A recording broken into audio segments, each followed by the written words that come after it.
Oke. Oke, teman-teman semua, selamat pagi teman-teman. Ohayo gozaimashita. Buenos dias, buongiorno, bonjour à tous ya teman-teman.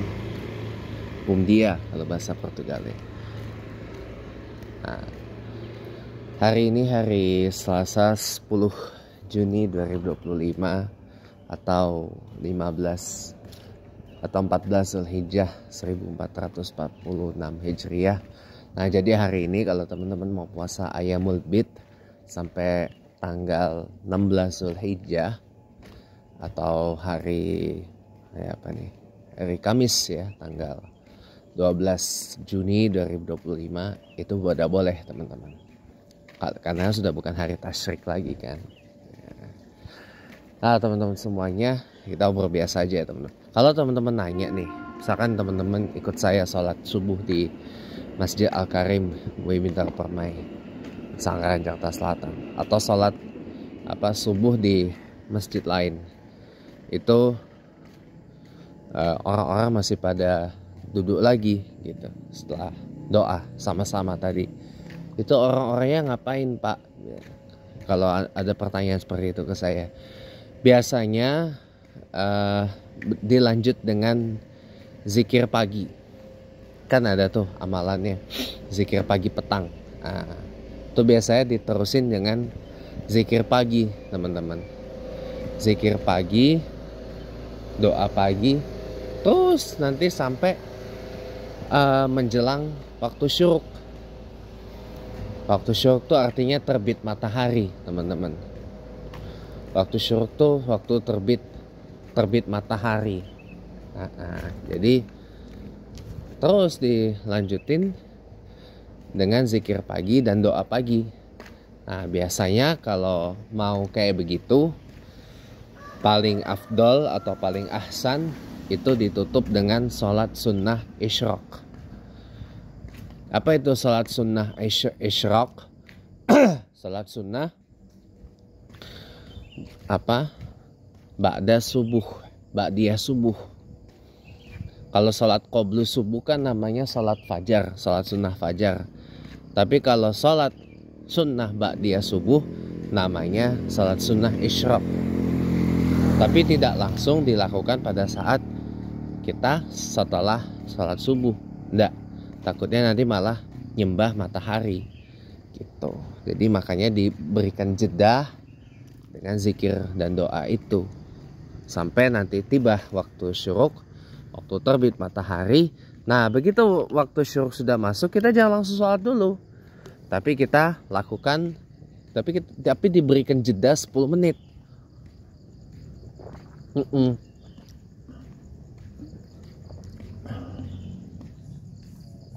Diberikan, tapi di jeda 10 menit ya, 10 sampai 15 menit lah. Baru kemudian kita bangun, tunaikan salat sunnah isyraq itu tadi. Itu kalau mau afdolnya, kalau mau ahsannya seperti itu. Jadi jangan sebelum syuruk pulang. Gitu. Jangan sebelum syuruk terus pulang. Kalau mau berlama-lama di masjid untuk melakukan zikir pagi setelah subuh gitu. Kalau mau zikir pagi setelah subuh gitu, kalau gitu. Tapi kalau nggak zikir pagi bagaimana, Pak? Ya nggak apa-apa. Mau lanjut zikir pagi di rumah juga nggak apa-apa. Cuma di rumah banyak godaan dan gangguannya banyak. Gangguan suara TV, suara HP, suara radio, suara aktivitas di rumah. Apalagi kalau yang masih pada kerja ya kan. Gubak-gubuk siap buat kerja.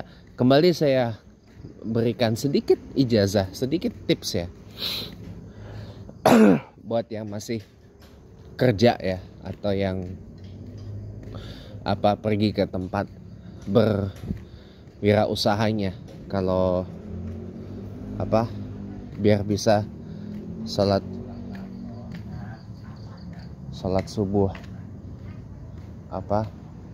berjamaah gitu. Gimana caranya Pak? Gini, saya kan selalu bilang gini,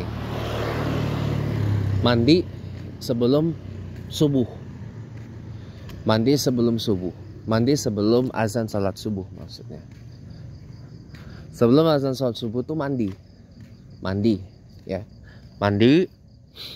Sudah itu beberesan, kalau sempat sholat tahajud dulu, nggak apa-apa walaupun hanya 2 rakaat ya, tapi lebih bagus sih lebih dari 2 rakaat. Tapi kalau 2 rakaat nggak apa-apa ya, nggak apa-apa, disesuaikan dengan waktu sholat subuh di tempat masing-masing ya. Kalau tadi kita di Jakarta hari ini waktu azan sholat subuhnya pukul 4.37 pagi waktu Indonesia Barat. Nah, tandanya kan dari jam 3 udah mandi, udah beberesan, nggak apa-apa gitu. 3.30 kan mandi berapa lama sih? Kan nggak nyampe ya setengah jam. Kalaupun setengah jam mungkin karena ada hal-hal tertentu lah ya. Nah, hal-hal tertentu. Nah, kemudian ada kemudiannya nih. Kemudian ya saya beritahu ya. Kemudian saya beritahu ya. Setelah mandi tahajud nggak apa-apa, 3.30 tahajud nggak apa-apa gitu. Tahajud jam 4 baru jam 4 3.30 habis tahajud, misalkan mau sarapan langsung nggak apa-apa, silakan. Mau sarapan ringan, sarapan berat nggak apa-apa, kayak sahur gitu nggak apa-apa. Jam 4 sudah rapi-rapi, gegas untuk pergi bekerja, gegas pergi ke tempat wirausaha gitu ya. Sholat subuh dulu di masjid. Sholat subuh dulu di masjid, standby dari sebelum azan. Sudah itu langsung berangkat, jangan balik lagi ke rumah. Nah, sudah itu langsung berangkat ya, langsung berangkat. Insya Allah kalau untuk konteks Jakarta nggak bakal kejebak macet, insya Allah. Kalau bawa mobil pribadi atau naik motor, insya Allah nggak bakal kejebak macet. Kalau naik bus Transjakarta, insya Allah dapat bayaran lebih murah. Dapat cuma bayar 2.000 aja. Ya. Kalau normalnya kan 3.500 rupiah. Kalau jam 5 pagi sampai 7 pagi itu 2.000 rupiah saja bayarnya. Itu rutinin tuh tiap hari. Rutinin itu tiap hari. Insya Allah ya, karir makin naik, dipandang profesional, berdedikasi, tanggung jawab dan seterusnya. Begitu. Percaya deh, coba amalin aja dulu, lakuin aja dulu, jangan hana-hene gitu loh. Ini saya dapat dari guru saya yang kayak gini gitu. Saya kalau nanti misalkan nih udah kerja atau punya bisnis atau usaha sendiri di mana saya harus pergi ke tempat wirausahanya, saya akan lakuin. Sekalipun saya taruhlah kalau misalkan saya jadi pindah ke Jepang, itu juga akan saya lakuin. Sekarang ini di Tokyo ya, subuhnya jam 2:30 pagi lewat waktu Jepang ya, JST ya. Jam tadi saya lihat sekitar hari ini tuh jam 2:39 pagi JST waktu Jepang. Subuhnya kalau syuruknya jam 4:04 lewat, 4:19 pagi JST, Japan Standard Time waktu Jepang syuruknya. Hari ini ya di Tokyo ya. Ya iyalah kan Jepang timur banget Pak. Ya, jadi mataharinya terbit duluan. Iya. Mataharinya terbit duluan. Itulah makanya Jepang disebut Land of the Rising Sun, negeri matahari terbit. Iya. Nah teman-teman, sedikit tambahan lagi dari yang kemarin tentang apa hikmah yang bisa kita pelajari dari drama web Bid'ah atau Broken Heaven di View itu. Pada intinya gini ya. Pada intinya untuk mencegah diri kita dari penyimpangan agama Islam, dari penyimpangan akidah ya. Satu sih, pesan saya satu, ya, bahwa kita harus punya pendirian yang jelas. Kita harus punya akidah yang jelas, teman-teman. Ya, kita harus punya pendirian dan akidah yang jelas.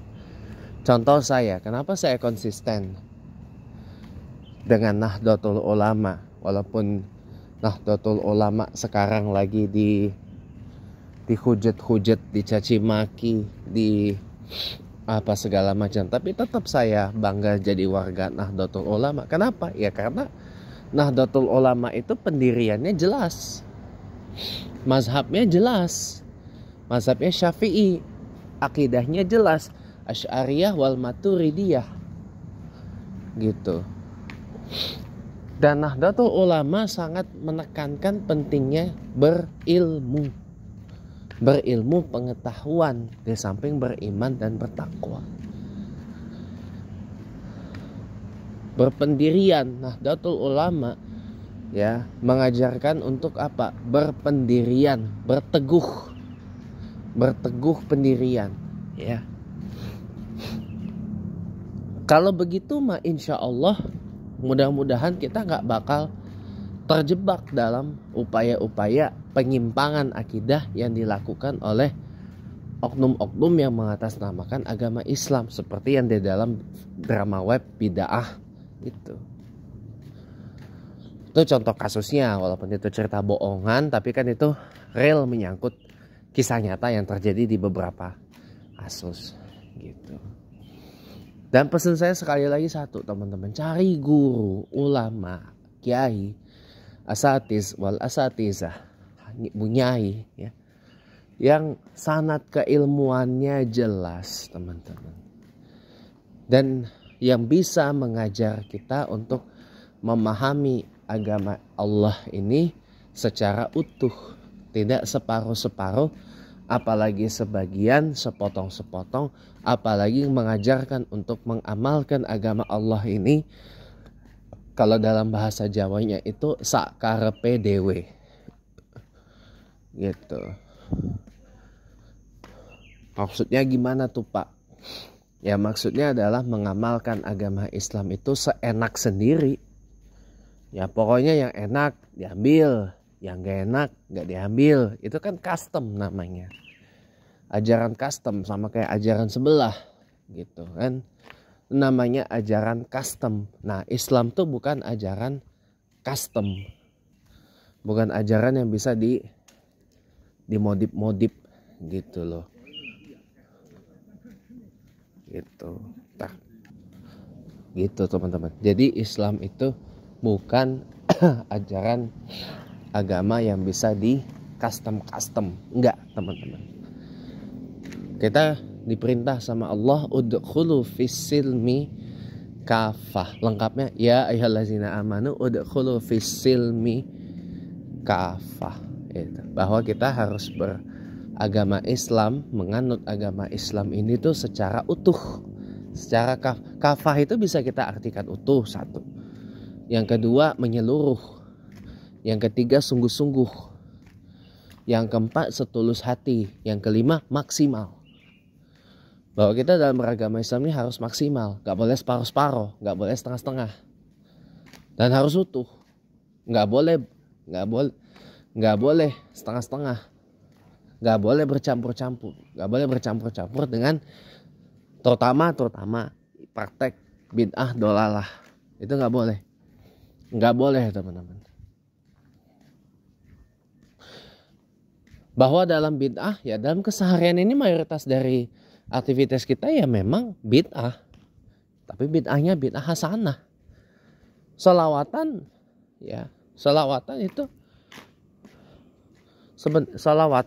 itu perintah, tapi kalau dilakukan itu bid'ah, tapi bid'ahnya bid'ah hasanah, itu biar indah kan. Nah, tapi kalau sudah bid'ah dolalah, jauhi. Makanya apa? Pentingnya kita berilmu pengetahuan. Singkatnya, tidak hanya Islam itu mengajarkan kita untuk berhati nurani, tapi juga mengajarkan kita untuk berotak, teman-teman. Tidak hanya mengajarkan kita menggunakan hati nurani, menggunakan kolbu, tapi juga menggunakan otak. Makanya jangan terpengaruh sama ya narasi-narasi yang menyimpang-nyimpang. Apalagi yang pernah saya dengar satu kajian di Masjid Al-Hijrah di Deplu sana, arah mau ke Rempoa sama ke Pondok Indah, bisa itu ya. Beragama dengan logika lantas dicocok logikan dengan semua agama benar. Ya nggak gitu juga, goblok. Beragama dengan berislam dengan logika tuh maksudnya mencegah diri kita dari praktek-praktek penyimpangan yang nggak sesuai logika. Lah sekarang begini aja. Coba belajar dari drama web bid'ah itu. Ya. Memain-mainkan perempuan dengan atas nama agama Islam itu masuk logika nggak? Coba pikirin. Islam itu adalah agama ajaran yang sangat memuliakan, menjaga, dan menghormati muruahnya perempuan. Nah kalau muruah, martabat, harga diri atau dignity perempuan dilecehkan begitu saja, itu masuk logika nggak? Sekalipun itu mengatasnamakan agama Islam, dibungkus dengan agama Islam, masuk logika nggak? Nggak masuk. Itu yang harus diperhatikan. Makanya jangan mudah terpengaruh. Ya, tampang doang kelihatannya, wah ini begamis, berjubah, ya bejenggot, becingkrang, berpeci putih. Wah kelihatannya nih bekitab apa segala macam. Tapi isinya kentut. Jangan. Itu sudah pasti itu rawan penipuan, teman-teman. Ya yang ngajarnya juga penipu, Muhammad bin Abdul Wahab. Jangan. Muhammad bin Abdul Wahab itu penipu. Cari guru yang sanadnya bukan ke Muhammad bin Abdul Wahab, tapi ke Nabiullah Muhammad sallallahu alaihi wasallam. Terima kasih teman-teman. Wassalamualaikum warahmatullahi wabarakatuh.